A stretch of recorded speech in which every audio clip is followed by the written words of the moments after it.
Look at the numbers that just came in. The 5 o'clock advisory. Sustained wind, sustained at 180, gusts to 220 miles an hour with the storm. A very, very compact eye with the storm. It's scraping along the northern edge of Mexico's Yucatan Peninsula. Obviously, Category 5 hurricane. For those of you that follow this sort of thing, the central pressure is down to 905 millibars. That is the strongest or the lowest pressure we have seen with an Atlantic hurricane since the historic 2005 hurricane season. That would be going back to Rita and Wilma, those two storms in 2005. That was also the year that Katrina had a very low pressure as well. So this is one of the strongest in about 20 years that we've seen. In the Gulf of Mexico, it is the strongest that we've ever seen when this late in the season, too.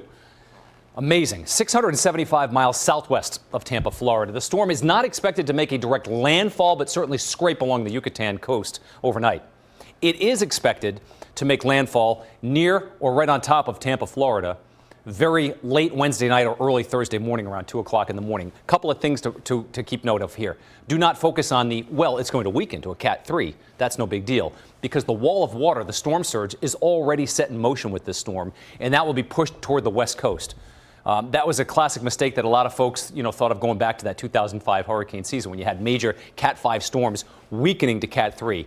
That is not something we want to talk about this time. There's mandatory evacuations along the west coast of Florida for a very good reason. Also, another thing to focus on is that the storm could make landfall anywhere within this cone, and there's also 30% of the time these storms make landfall outside of the cone. So anywhere on the west coast of Florida up to the Big Bend and all the way down, say to Marco Island, needs to pay close attention to future forecasts of this storm system as it moves over the middle part of Florida with potentially historic storm surge. Now, this has been updated with the 5 o'clock advisory, and that is terrifying for the folks in the Tampa area. That is 12 feet or more of potential storm surge. They set an all-time record with Helene about a week and a half ago, with Clearwater surging to about 8 feet.